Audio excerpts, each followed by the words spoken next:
Hello! How's everyone doing? Little caffeine break was good. I'm so excited to be here. I'm actually never been to Atlantic City, and I'm originally from New York, so I was very excited to attend for multiple of reasons. I got to meet some people last night. I did hear some chirping. How old is that girl? Just to set the record straight, I am 24 years old. I am a living, breathing, walking, talking millennial. And just a little background. It was a great bio introduction. Thank you so much.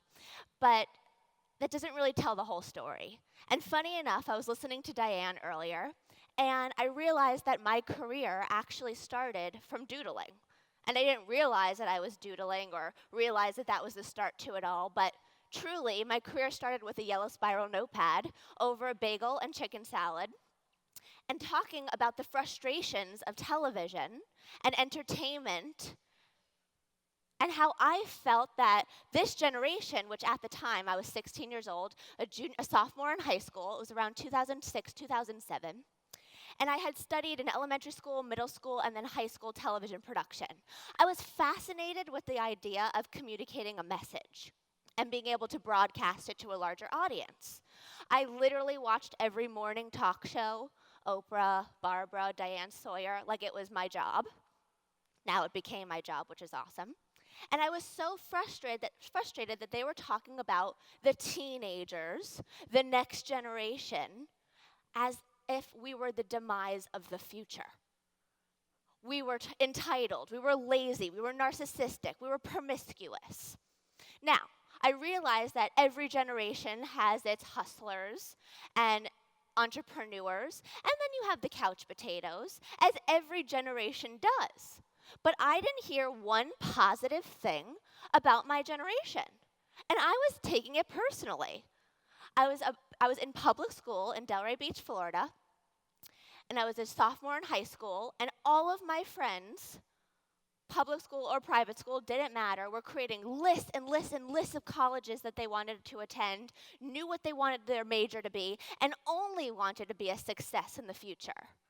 I said, you know what?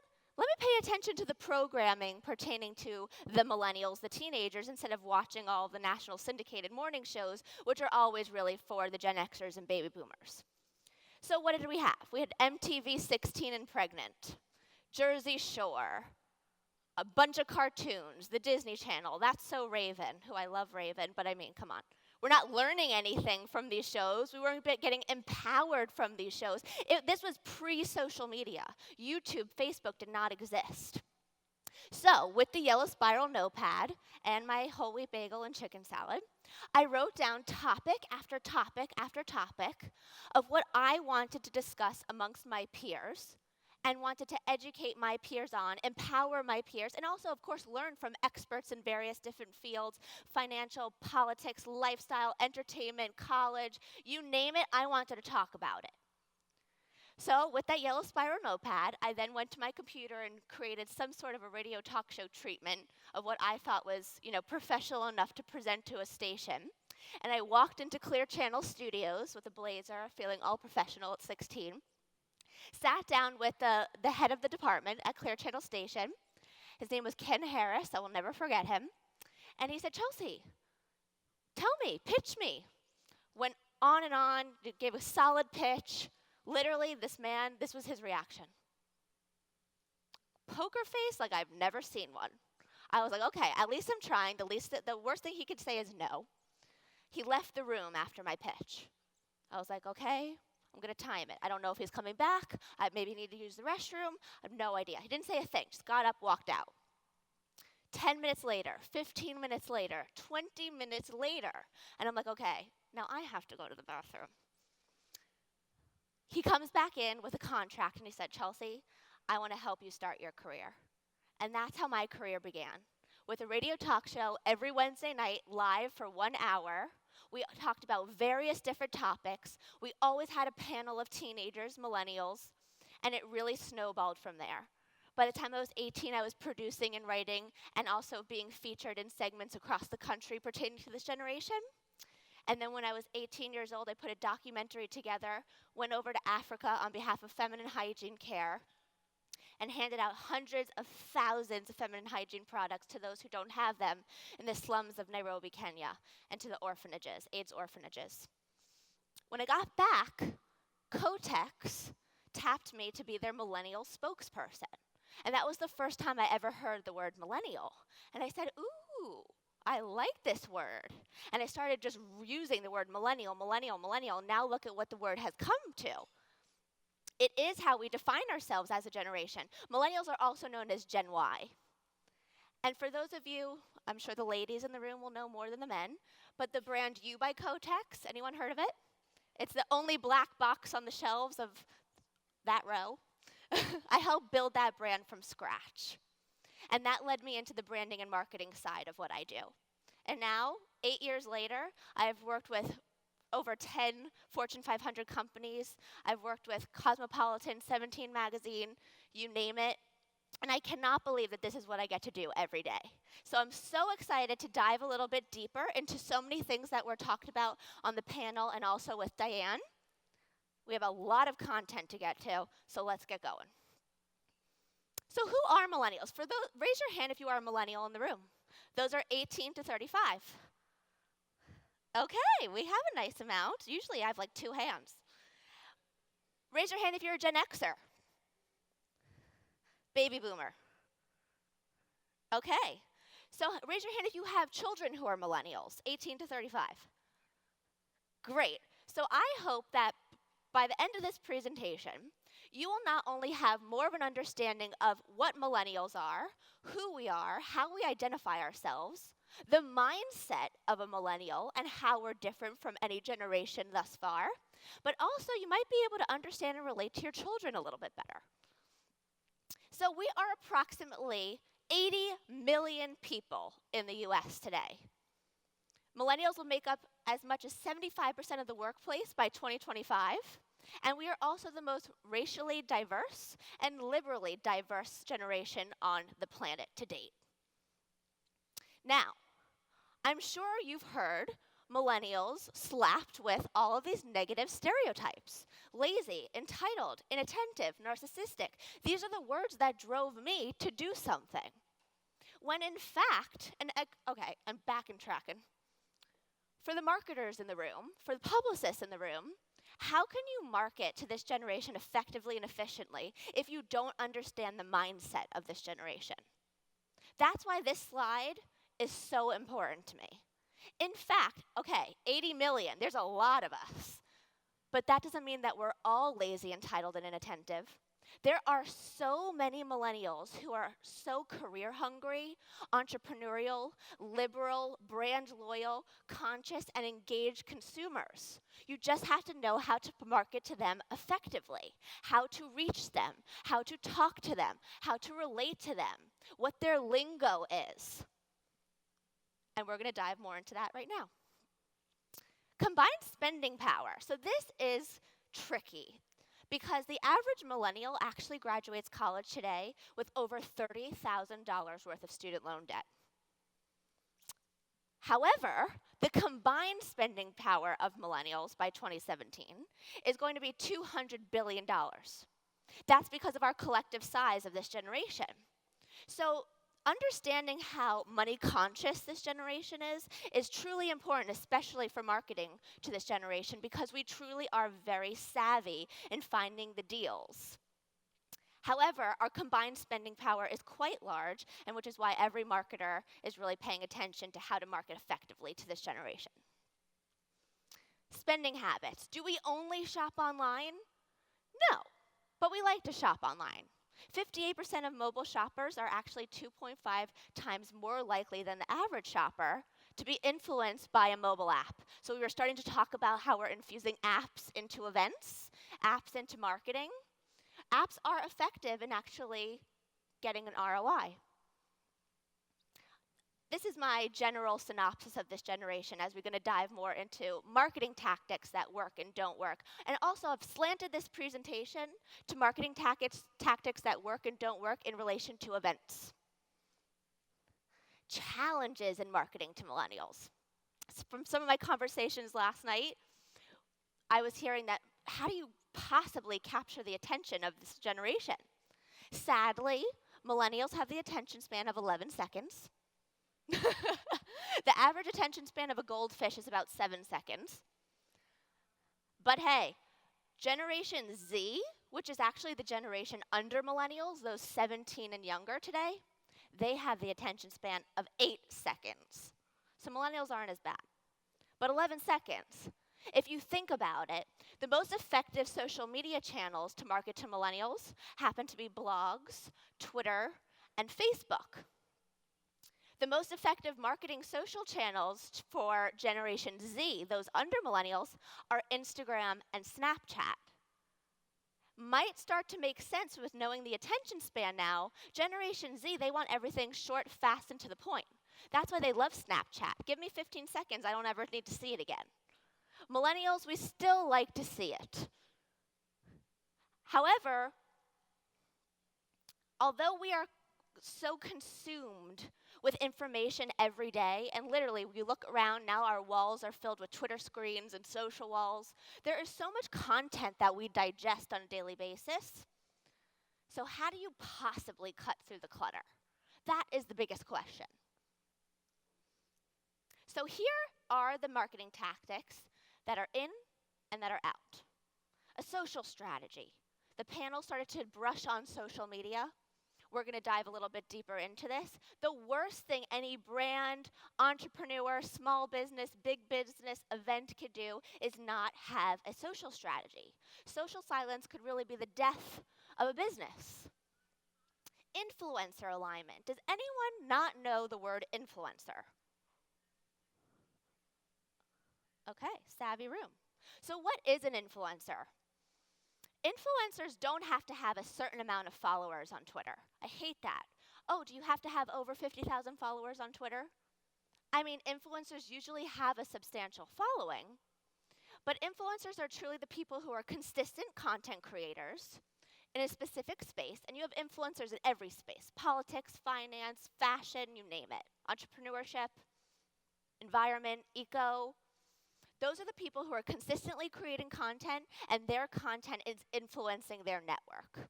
They're getting engagement. They're getting likes.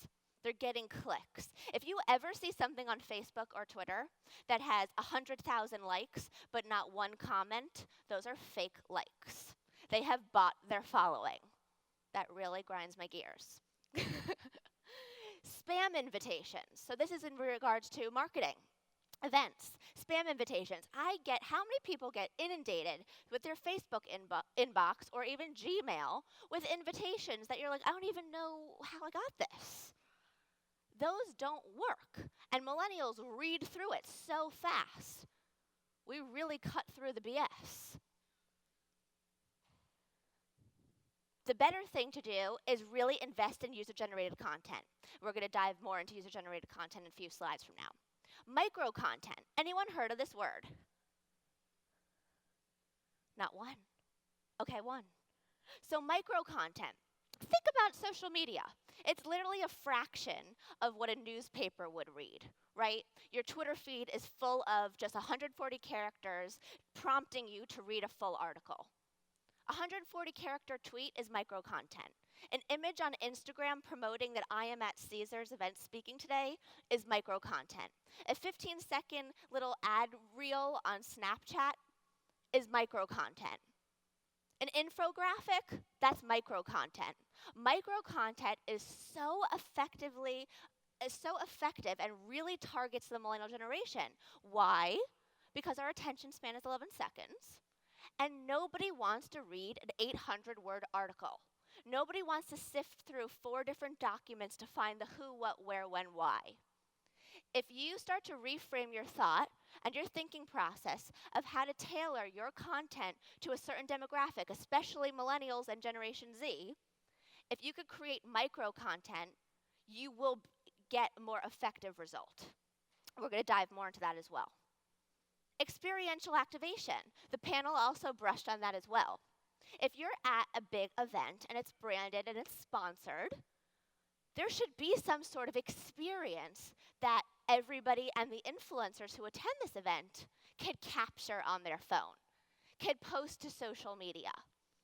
Experience and the experience is what millennials seek out in regards to which brands they become loyal to. Exclusivity. Millennials really truly love feeling like they are the only one who's getting this. You can make them think that. Making them think that is the best is you've won. Post recap, post press and recap only. Usually you have an event, the event is hopefully a success, and then you do a recap. No. We need content and micro content before the event, during the event, and after the event. And thanks to social media, we have access to eyeballs throughout the entire process, throughout the entire time. So how should we use micro content before, during, and after? We're going to get to that as well. Incentives and giveaways. Literally, I sat down at the table and I saw that I got a Caesar's water bottle and this very cool notebook, and I got markers that I could doodle with on my plane back to LA, and I got so excited. And then I was like, "You're such a millennial, Chelsea." Millennials love swag. And the most important thing is to think about what kind of swag you're actually creating for the event. Can you create a very cool t-shirt or trucker hat that actually has the hashtag for the event and the handle for the event, so they're literally becoming your walking billboard? Millennials love free swag and they love showing it on social media, and now you've just achieved more press for your event. Co-creation. The panel touched on this as well. Millennials and Generation Z love to feel like they're helping you create the end result. From a product to a vision board to an event, millennials love being a part of the process. If you feel like you've helped build that, don't you feel more loyal to it at the end of the day? The fact that You by Kotex surveyed over 300,000 girls in the United States to help them build the box alone made them get their Twitter followers so much faster than the Kotex brand. Millennials love to feel like they can collaborate with a brand to achieve an end result. And you might feel like that's a hard thing to do. Do we have to, fly 200 people to a destination, put them in a room, feed them, entertain them? No. Use social media to do so. And we'll get that, and we'll talk about more of collaborative ways to do that via social media as well. So influencer marketing. Honestly, when I do marketing to presentations, there's one thing that is the most effective portion to the presentation. Influencer marketing is truly fantastic. Why? Because you could really do it via social media today. And I love this survey that came out by Thomason. What is the ROI on influencer marketing? I was talking about influencer marketing 8 years ago, and people said, "What do you mean invite bloggers to an event and hopefully they create a post, but what's the ROI on that?" Millennials are so influenced by their peers. They're 60% more likely to follow their peers' judgment than a brand's judgment. So if I personally write, You by Kotex is the most comfortable product I've ever used, versus You by Kotex commercial saying that, all of the peers, all of the millennials are going to take my tweet into more consideration, because it's not coming on behalf from the brand itself. It's coming from someone they can relate to. So influencer marketing is something that I'd highly suggest that people do more and more and more of. Anybody currently using influencer marketing for any events that they have coming up or events that they've done in the past? Okay, great.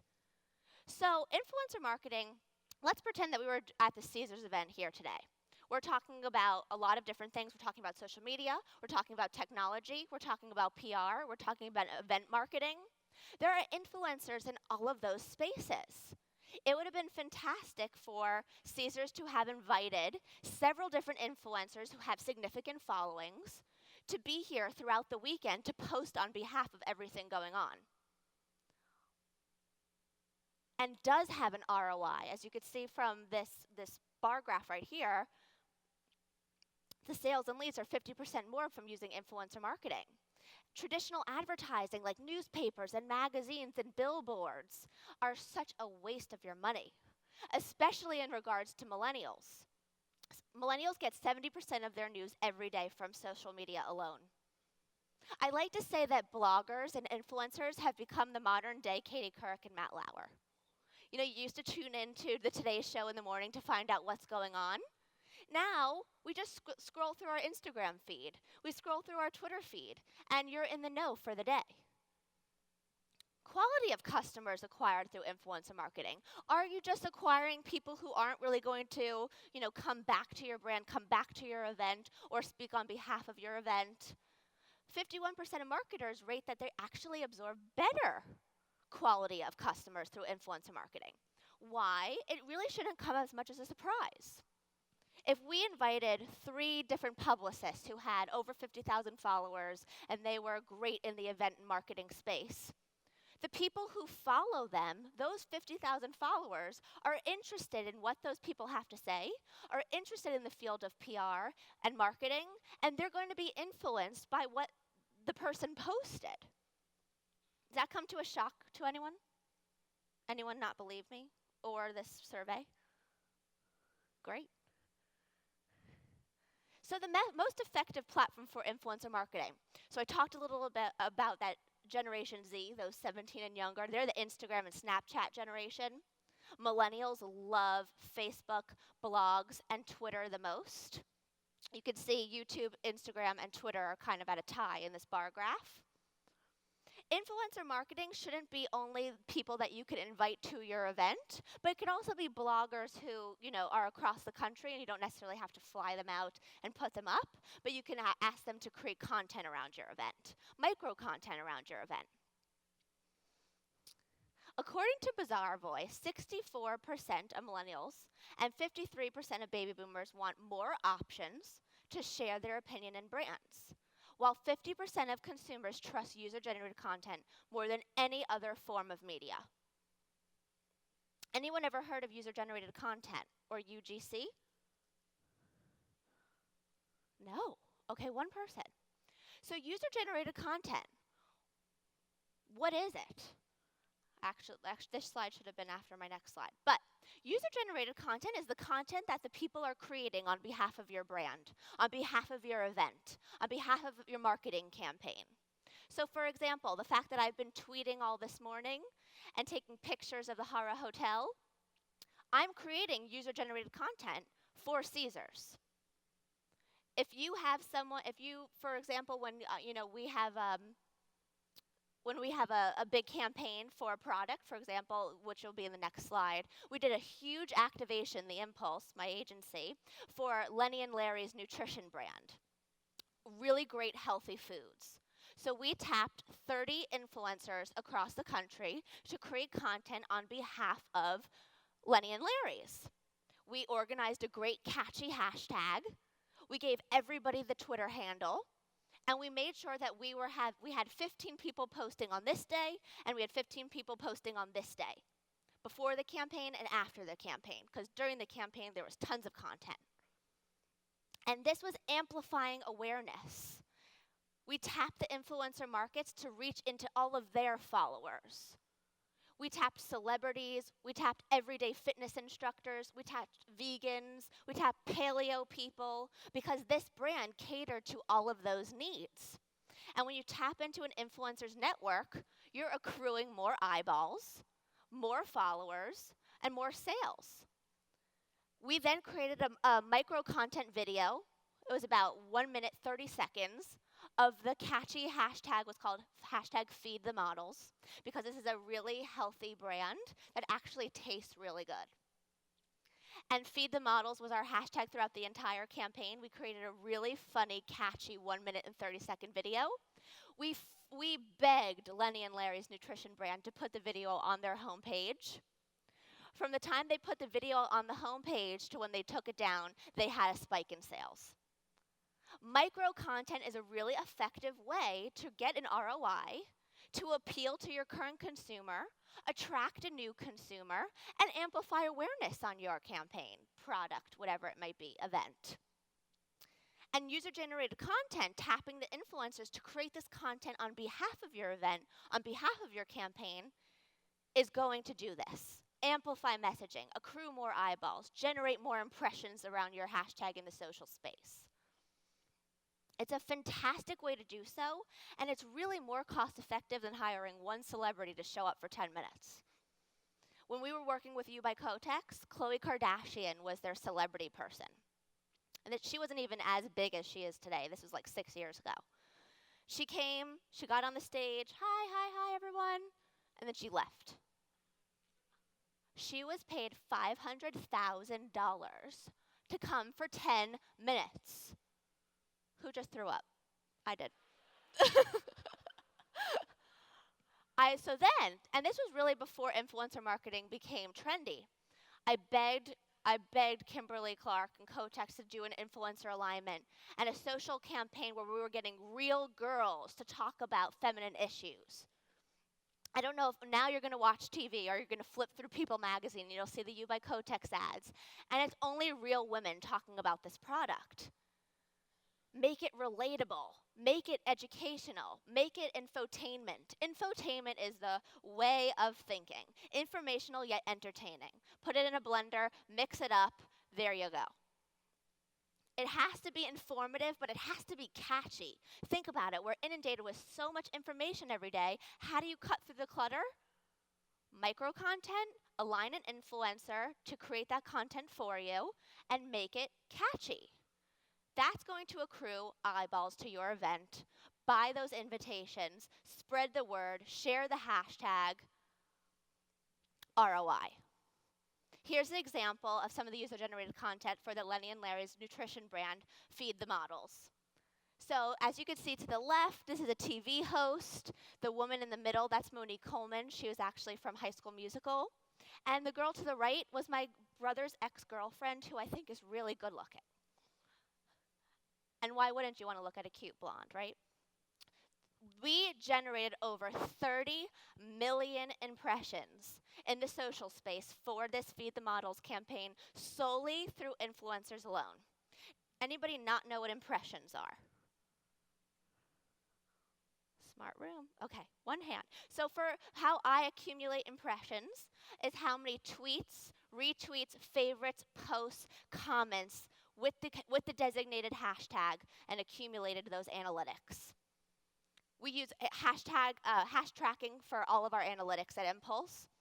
And it always accrues all the impression count, how many people participated in your hashtag, what were some of the trending words within those posts, so you could target what other hashtags you might want to throw in there. This is all social strategy that someone set up here. You know, it's really a smart idea to possibly get someone who's in charge of your social. Yes, it's 100% get someone in charge of your social. There are social media managers and social media strategists for a reason, because it is a full-time job. It is complicated, and there is so much to know about the social sphere that for all the people who have their current 9 to 5, you don't need to add another 9 to 5 on top of your 9 to 5. It is absolutely complex. There's so much to know about the social space, and if you don't currently have a social strategist for an upcoming event or even within your business, I truly recommend it. And you will start to see an increase in sales and attendees if you have a social strategist who really knows what they're doing. Real-time event tracking. Now, this is becoming so much more available to us because of the live streaming capabilities that we have. Diane was periscoping throughout her whole presentation. That wasn't really available to us several months ago because Periscope's quite new. You have Meerkat as well. There's also another live streaming app called Blab. Real-time event tracking helps you amplify even more awareness at the event currently. I know that Freddie was talking about having a Twitter wall and a social wall. So effective in creating engagement and excitement. People love seeing their Twitter handle come up on the screen. People love seeing their selfie that they took in the bathroom come up on the screen. This is a great way to make it look like there is so much going on at your event. It's a great way to make people go, I want to be there next year. And it's a great way for people to know what's happening on the ground because of all the user-generated content that your attendees are creating for you and posting for you. Real-time event tracking is also fantastic for people who want to execute, even more information in regards to a sponsor who's sponsoring an event. You could do a 15-minute Periscope about one of your current sponsors on the ground, and it's another way to, amplify awareness on any event sponsors. You have 7 influencers on the ground, have them all Periscope at some point in time throughout the event as well. So you could use all of these capabilities that we have to amplify messaging about whatever it is, your event, your campaign, your product. We just have to use them effectively.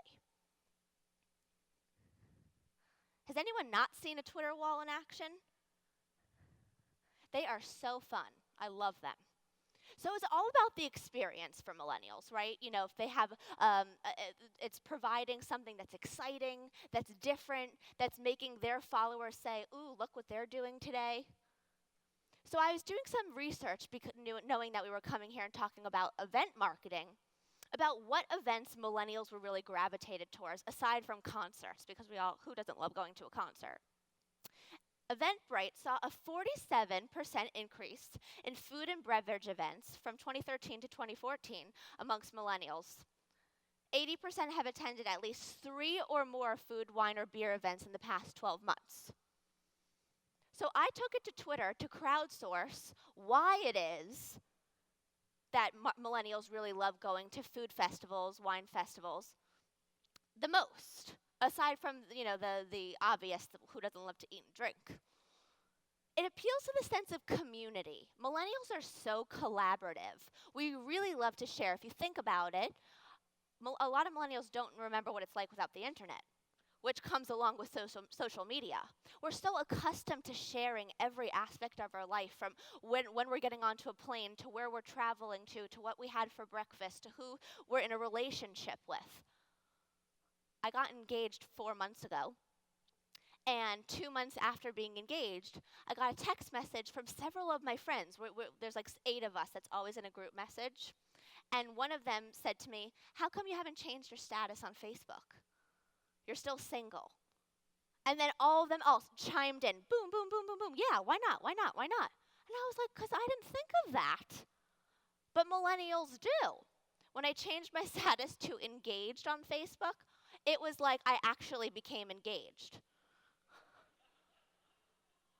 It was truly mind-boggling. I wish I periscoped that experience, but I didn't think of that either. But aside from that sense of community and shareability, if you think about it, when you go to the food and wine festivals, they're usually not plastered with like billboards or sponsors. You see what food you're eating. Millennials really love to feel like it's an authentic experience. Something that's relatable, something's tangible, something that they can really, what story are they telling? And I think that, extracting the food and wine festival aspect is, okay, how can I infuse this feel into my next event so that I can attract more of a millennial audience more organically, more authentically? So, I know I touched a lot on social media, so I thought it would be smart to create a social checklist. So if anybody wants to pull out their cell phone and take a picture of this slide, I welcome it. So let's go through this checklist. Create an event hashtag. I love these phones. Okay, hey. Let me get out of the way. So create an event hashtag. Caesar did a great job with their hashtag, CaesarsEDU15. I knew exactly what hashtag to use at this event throughout the entire event. It so grinds my gears when I go to an event or some sort of summit or activation, and not once does it display its Twitter handle or hashtag. How are you engaging in all of the participants? How are you generating more eyeballs in the social world? How are you accruing more impressions around your event? Put it out there. Create that hashtag before the event even happens. I was working for a certain magazine that I will not name because there are cameras rolling. And it was a very millennial-oriented magazine, a humongous magazine that everybody would know. And they wanted to create a certain event that was only targeting millennial women. And they sent me the invitation. There was not one hashtag or handle on the invitation. I said all of these people that you're sending invitations to happen to be influencers, and you're not even giving them any material to create around your event. Shame, shame. They were like, oh my gosh, we can't believe we forgot that. All the invitations were sent already. They missed out on so many new eyeballs that they could have gained because they didn't provide the influencers with any material to promote on behalf of the magazine. Align elite influencers to attend and post live at the event. How many people posted a picture of Twitter to Twitter throughout the past 3 hours? So all of you created user-generated content for Caesars today.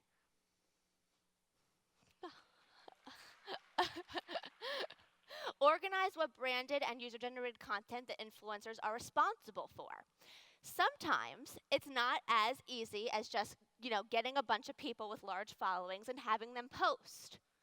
Really, really smart to create some micro content before your event to provide to the influencers to help them promote your event. You could also create promo codes for your influencers and have them incentivize people to buy invitations.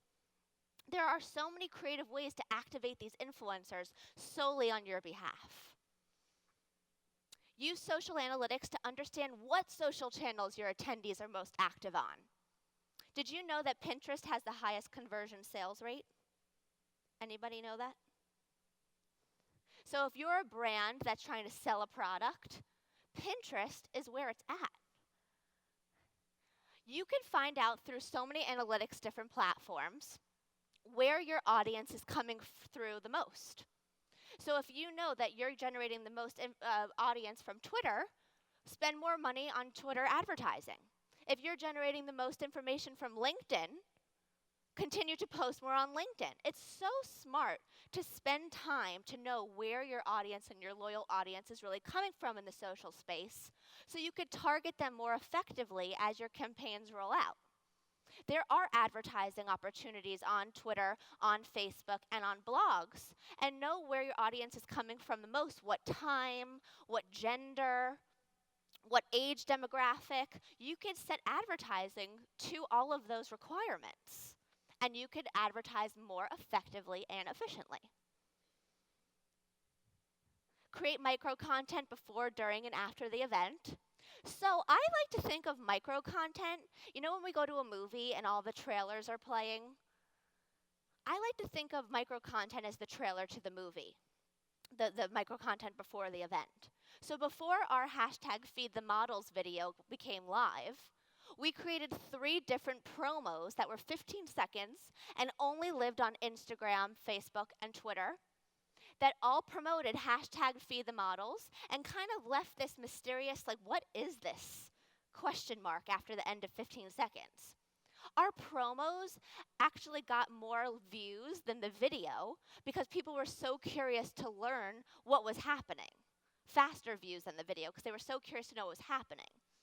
So micro content can really be effectively used before, during, and after the event. And my agency, The Impulse, could help you create that at any time.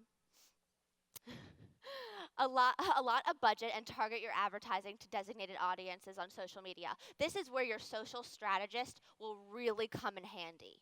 They will be able to give you reports at the end of the month of what your age demographic was, what gender clicked on what the most, what time of the day your tweets or your posts got the most reaction.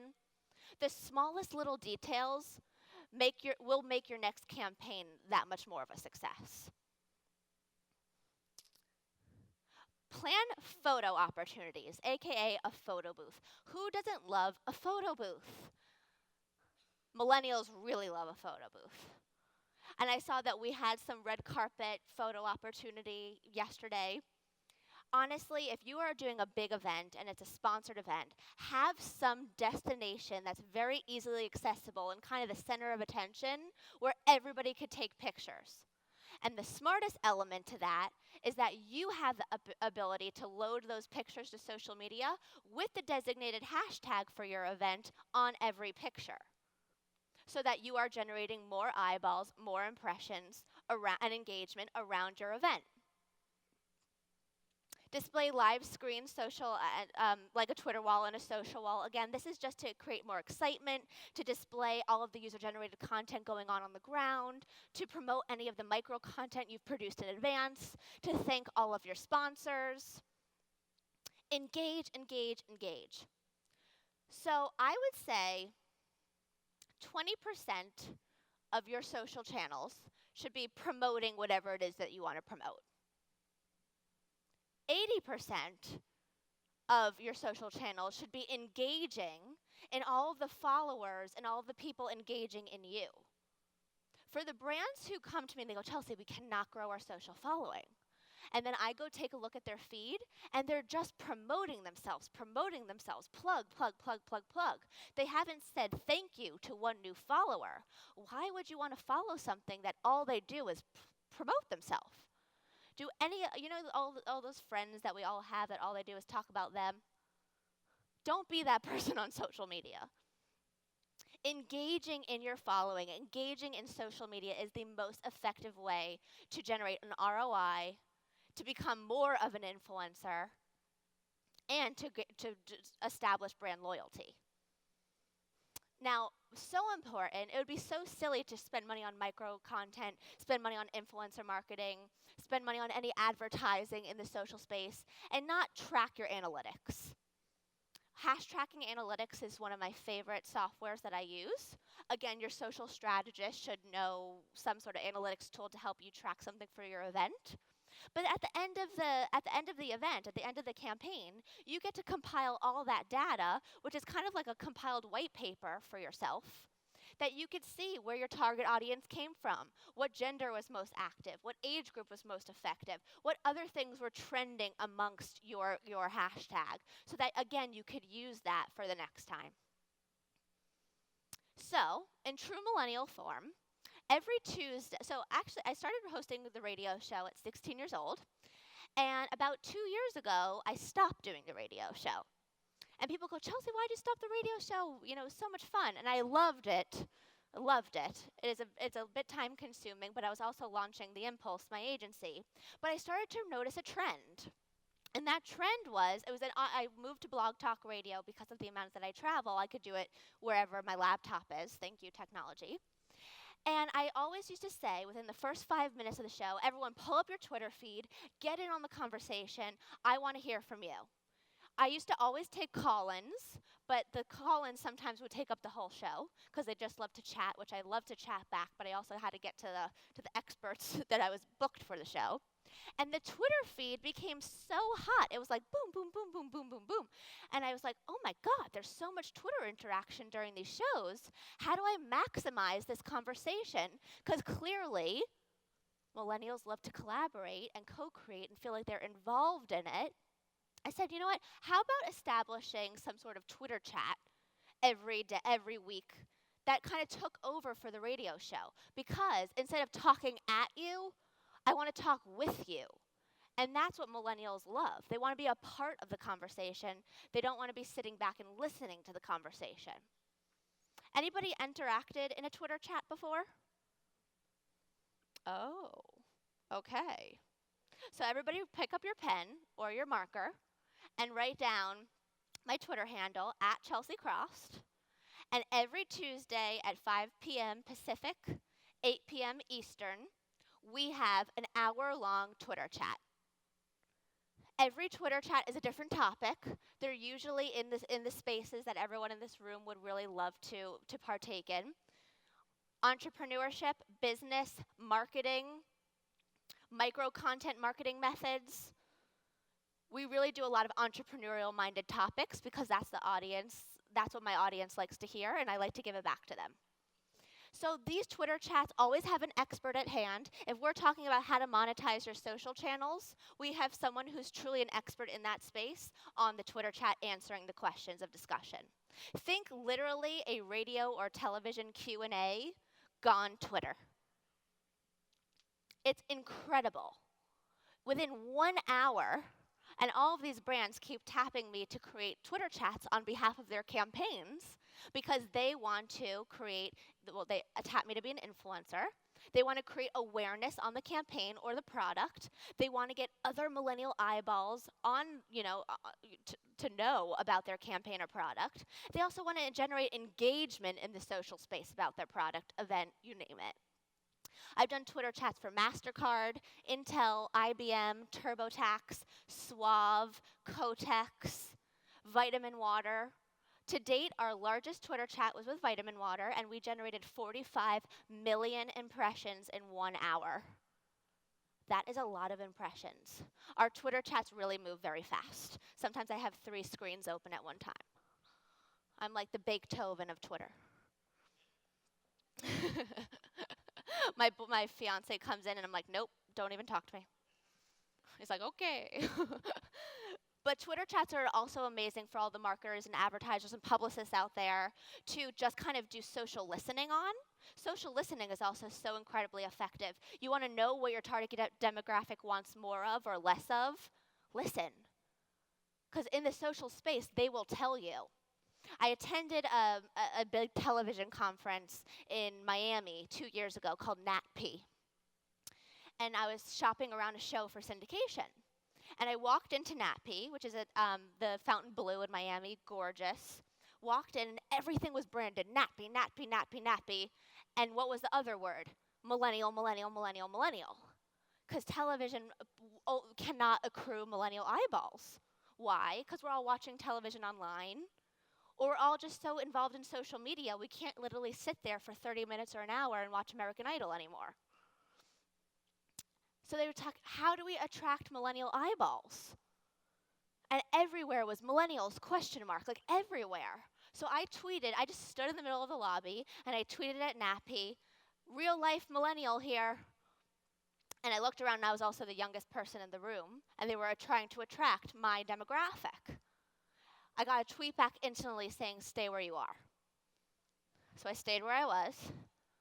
And I ended up I pitched them, let me do a Twitter chat on behalf of NatP, and I promise you, by the end of the Twitter chat, you will know what millennials want from television.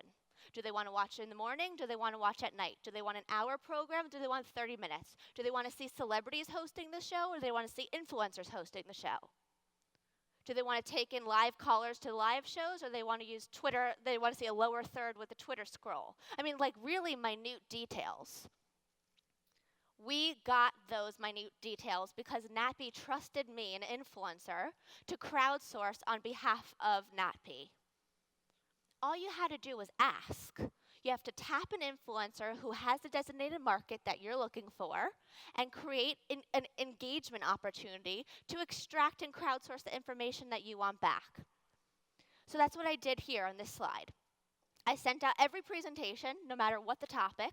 I always crowdsource from my Twitter fans and followers on behalf of the topic. I am one millennial standing here out of 80 million in the US. So I'd love to give you a little bit of a broader perspective on other millennials, what marketing tactics excite them to go to events. I'm going to get closer because I'm like partially blind. So someone says at Chelsea Krost, video, photo teasers always catch my interest and motivate me to attend to see the action in real life. Micro content. Kevin Hawkins, at Chelsea Krost, instant giveaways for social engagement, trivia prizes, door prizes, rewards for bringing friends and peers. Millennials love free swag. They love to be incentivized. They love giveaways. Steve Jones, a purpose. Tell me a story of why, the whole person, not just business. Millennials love that authentic engagement in the storytelling process. The before it happened, the during it happened, the after it happened. We love the behind the scenes, the making of, because we like to feel like we're a part of the end result. The opportunity to win something. I cannot go out and buy or win a unique experience. Exclusivity and experience. And Alexander Ash, gift cards, business matchmaking, social engagement, food, happy hour specials, testing new tech, learning something new. I feel like all of these tweets really hit what I've discussed in the rest of the presentation. And these were just 6 out of probably the 60 that I got from this one question. So that about wraps it up. I know I said I dumped a lot of content on you. This was not a micro content presentation. But I'd love to leave a little bit more time for questions. Unfortunately, I have to leave at 1:30 to get to a wedding in Oakhurst, New Jersey, but please, we have 11 minutes left for questions. Also, feel free to come find me after if you want to ask me questions. It's very easy. You can find me anywhere using at Chelsea Krost on all my social channels. Also, my Gmail is chelseacrost@gmail. I'd love to connect with everyone. And please, fire the questions away. We have a mic in the house if yes. you need it. Diane has a question.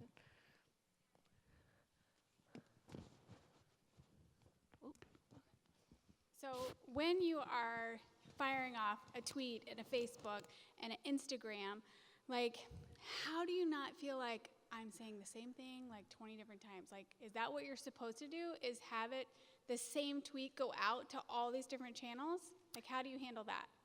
So there are so many different social channels today, right? Twitter, Instagram, Facebook, Vine, Snapchat, Tumblr. There's so many. So many people go, how do you have time to be present on all of them or know how to use all of them? Again, that's why a social strategist comes in handy. But if you are in charge of your own social channels, and if for any people who are, entrepreneurs in the room, small business owners, side hustlers in the room, I say know your brand, know where your audience is on social media, pick 3 social channels in particular, and dedicate your time and energy and creative to those 3 channels. We cannot be everywhere and do everything. We are only one person. There's only so much time in the day, right? There's only so much money, too, because it takes money and energy to create content. If you're going to be posting on behalf of something over and over again, that's where the creativity needs to come in. Don't just create a 140-word tweet and send that 10 times. Create a 140-character tweet, then create a doodle. Can you unravel this doodle? Create a 15-second video. Create micro content to convey the message so that you're stimulating your audience and entertaining your audience and not being redundant.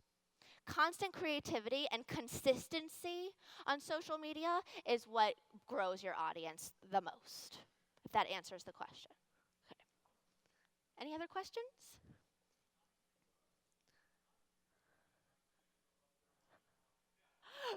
Because I have a social strategist. Her name is Dee Dee Watson, and she's a Forbes 30 top most sought out social media strategist, social media manager. And every time I have a presentation, she is rating my Twitter feed to also engage and retweet any of the user-generated content that happens in the audience throughout my presentations. Thank you, Jordan. So I have a question for you. Right here. My name is Kevin. I'm your DJ. I'm also a millennial. I'm 1 year older than you. Okay. And the question I have for you, because believe it or not, even though I'm a millennial, I don't engage in social media that much because I usually create the content. I'm not really trying to promote it. That's not my thing. But my question for you is clout. How effective do you think clout is? The reason I bring this up, especially for here in Caesars, I will leave some of our competitor companies in Las Vegas not on the radar, but there are certain casinos in town that use clout. They check out some of their guests that come inside to the casinos. They analyze their clout scores and they don't even know it. And if their clout's high, boom, they're getting the penthouse suite. So right. My question to you is how effective do you think clout is for people who are doing that, or even me, a DJ? Definitely. Is my clout score really saying how far my reach is? Well, you know what, as a DJ, I think also we have to be realistic as to who we're hiring and who we're outsourcing. So if I was looking for a DJ, I would want to make sure that you had the most kick-ass, excuse my language, capabilities on your laptop, whatever DJs use today. I'm not a DJ. I would want to make sure that you were getting the party rockin'. So I want to see your sales tape, a sizzle reel, some sort of something so that I could get your vibe. I wouldn't care less about your clout score. If I was looking for a DJ to also be an influencer at my event, then I would say, hey, what's your clout score? Because if I'm going to compensate you extra to be posting on behalf of the event, in addition to your service as a DJ, I would want to know that clout score. But a clout score is very effective in regards to influencer marketing. So when you outsource these influencers, you do have to, of course, compensate them for their time, for their creative, for their energy.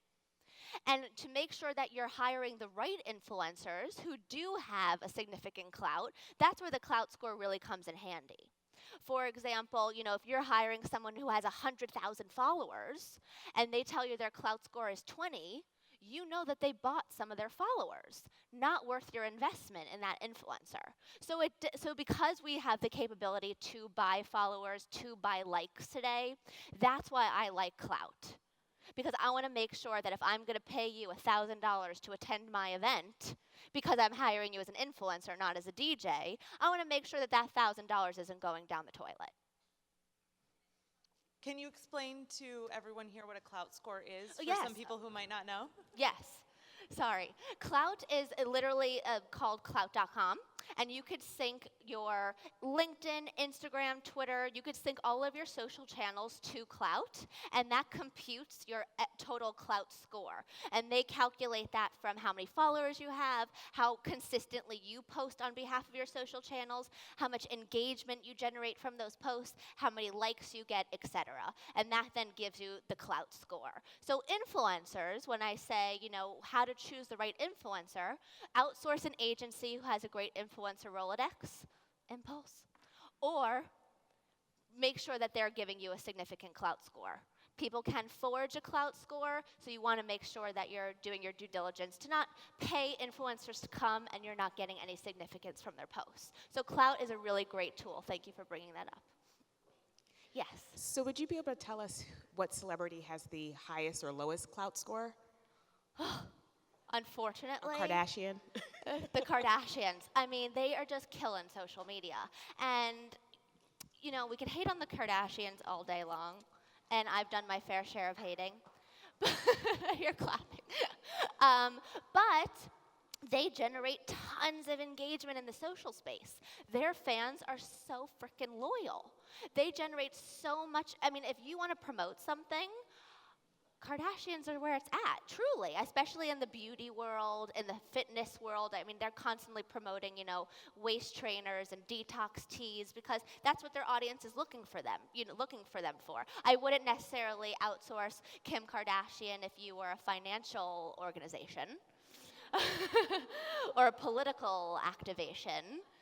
But if you're in the beauty space, health and wellness space, and you just want Insta eyeballs, the Kardashians are great, and they do have the highest clout score. Actually, Kylie Jenner, the youngest one, is starting to creep up on Kim.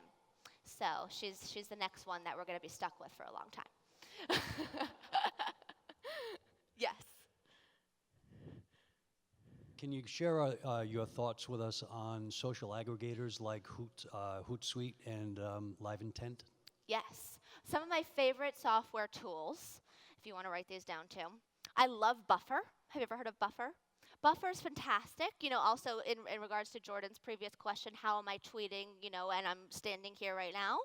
I definitely utilize Buffer to automate certain tweets. I've used Buffer to automate tweets while I'm actually doing this presentation of my slides so that all of you, if you're scanning through Twitter, have access to my slides. Buffer allows you to also sync multiple accounts. So if you're tracking, your own personal account, your business account, and someone else's account, you could just go to one interface and it's all there for you. They also curate content. Buffer. Like, they have great articles. And if you just want to consistently be promoting content through your social channels, a Buffer also provides you a nice, a queue of content that you could select and automate for Monday, Wednesday, Thursday, Friday, so that your channel is always flushed with new content. So I love Buffer. Hash tracking analytics, that's what I do, calculate all of my impressions on for my Twitter chats, but also for my clients. I love hash tracking analytics because you don't have to be a rocket scientist to figure it out. All you have to do is sync the hashtags, sync the handles, and you could actually set the specific time. So for example, on Tuesdays, our Twitter chats are at 8 p.m. Eastern. I literally set it for 8 o'clock so it tracks the hashtag, the impression count for that hour. Very effective, very easy. Also creates infographics for you so that you could, further learn more about what happened throughout my Twitter chat, throughout the campaign. Also, if I was getting hired by Caesars to do a Twitter chat, I was able to literally give them a infographic next day on the results. So you don't have to contact your graphics department to then make it all pretty. Hash tracking does it for you. Manage Flitter. One of my favorites. It's spelled a little funky. It's like MNGE Flitter. Check it out. But if you're looking to accrue more followers that are really aligned to your interests, Manage Flitter helps you source through people who have, for example, if I was a vegan, advocate, and I only wanted to accrue people who were in the vegan space, I could sort through people to follow and then who would follow back. So Manage Flitter helps you organize and bump up your following count. Love Manage Flitter. If you're in charge of your email marketing, I love MailChimp. Anyone heard of MailChimp? Very easily organizes all of your database for you, and you can create like a customized template so that it's not just like a generic looking fuddy-duddy newsletter. It actually has some pizzazz to it. And then my other favorite one is Canva. Anyone heard of Canva? Jody. It's my girl right here. Canva is fantastic for everybody who wants to create micro content for their social channels or just wants to create a great invitation for girls' night on Wednesday. You can really use it to however you would like, but it's to create a simple graphic. So much of what's in the social space are great graphics. Graphics do have a higher retention rate than just words on a page. So Canva is very user-friendly, very simple interface, and it's also a great asset for social media. Canva. And I am not a hired spokesperson for any of those software tools, truly genuine. Anybody else? Any other questions? Okay, perfect timing. I am up. Again, please feel free to ask me any questions. Thank you so much. All right. Ladies and gentlemen, Chelsea Krost. Thank you. Yep.